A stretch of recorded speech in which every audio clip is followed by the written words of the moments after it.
Conservative MP Jacob Rees Mogg. This week he launched an alternative budget for Brexit and advised the Chancellor to be less gloomy about the consequences of leaving the EU.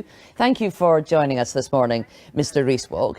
Your alternative budget is pretty radical, to put it mildly. You want to almost halve corporation tax, cap stamp duty to help the London market, suspend the non-dom tax. It sounds like you're pretty much advocating the opposite of what we're likely to hear from your Conservative Chancellor on Wednesday. Well, there are two parts to the proposals I suggested. One is that we should show that after we've left the European Union, the UK is open to the rest of the world, that it's not about closing off to Europe, it's by opening up to the rest of the world. And the second is to look at the modelling that has been done by the Treasury and some other forecasters, which has been so comprehensively wrong that the forecasts made before Brexit about what would happen purely on a vote to leave have turned out to be not only false, but hopelessly false. And Patrick Minford, with his team at Cardiff University, has done some modelling based on classical economic principles and what happens if you move to free trade that would be very, very positive for the economy. Well, you're predicting from that a Brexit dividend of £135 billion, which sounds fantastic. But why are you right about that and everybody else, including the Bank of England, the Office for Budget Responsibility, even the Institute for Fiscal Studies, why have they got it all wrong? Well, it depends on the type of modelling you do. That the modelling that's been done on the effects of our leaving by the Treasury have been based on gravity models. And these work on the basis of the nearness of the market and the size of the economy you're trading with. But these have been hopelessly wrong in the past. They predicted that if we joined the euro, for example, trade would grow by 300%. These were then revised down to 200%, but that's fantasy land. The modelling I'm working off is done by Professor Patrick Minford, who has an extraordinarily good track record of getting these big issues right.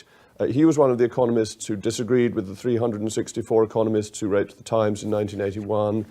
He was right about the exchange rate mechanism. He was right about the euro. But being right in the past doesn't mean you're right in the future, of course. Why do you think, if this is so obvious to you, the Treasury don't pick up the same numbers?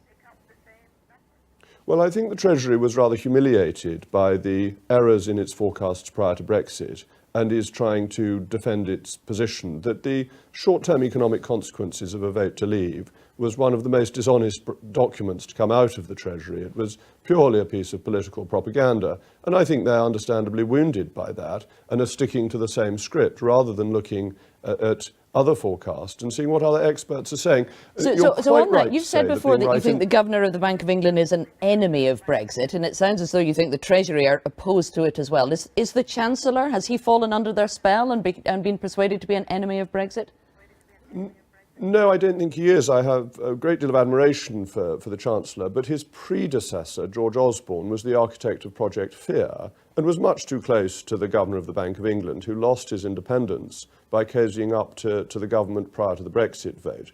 And that's what needs to change, and it's an opportunity in the budget for Philip Hammond to show that he is putting aside the Treasury's mistakes of the past. And it's very encouraging what he's saying this morning about a more positive approach to Brexit. I think that's extremely welcome. I mean, Lord Lawson, also a former Chancellor, of course, has accused Philip Hammond of being very close to sabotage on Brexit. Nadine Dorries says we need a can-do man at the Treasury, not a prophet of doom. Do you think that's what he's been until now?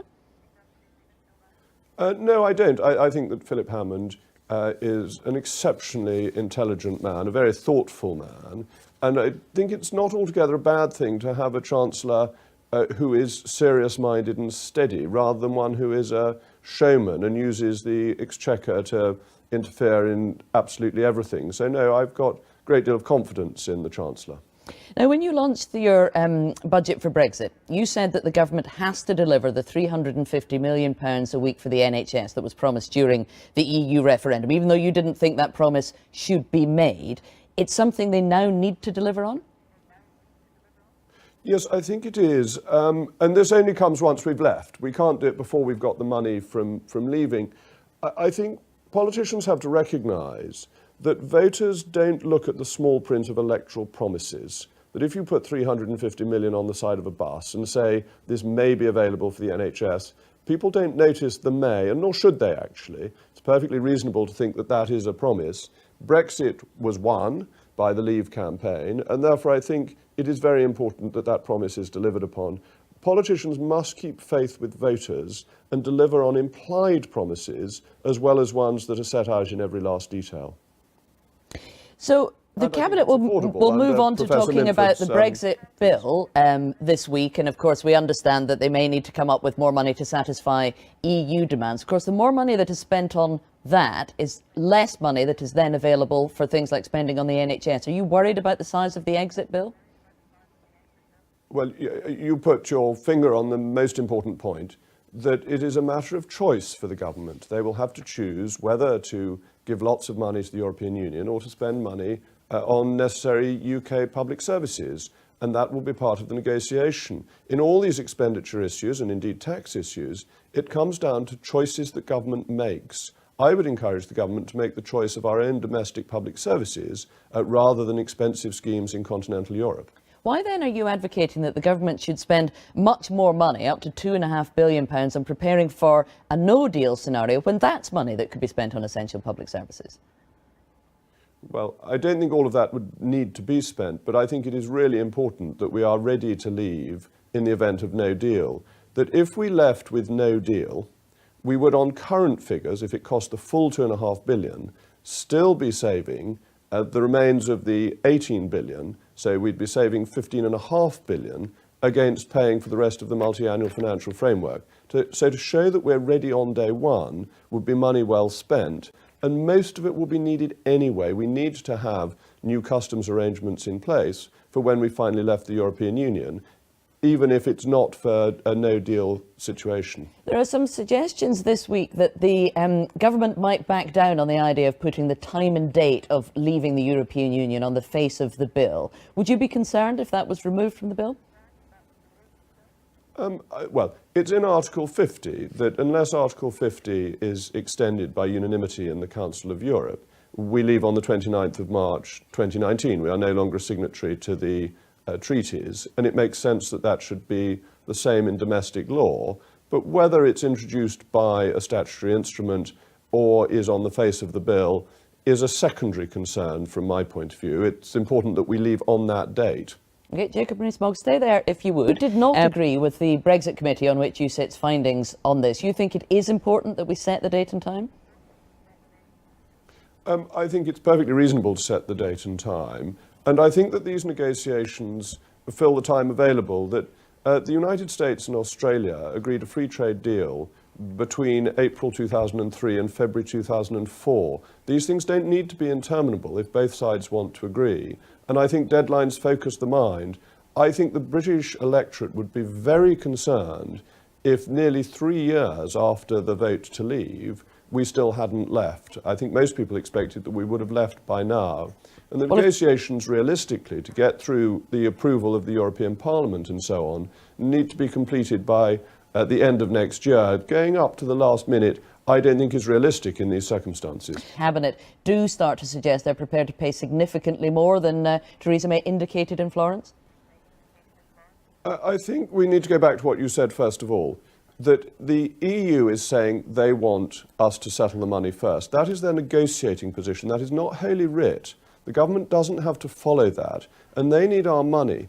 If we don't pay any money for the final 21 months of the multi-annual financial framework, the EU has about £20 billion, 18 to £20 billion gap in its finances. It has no legal authority to borrow, and that means either it's insolvent or the Germans and others have to pay more, or possibly some receive less. So our negotiating position on money is very strong, and we shouldn't fall into the trap of thinking just because Mr. Barnier has said it, it is as if he has received tablets of stone like Moses. He hasn't.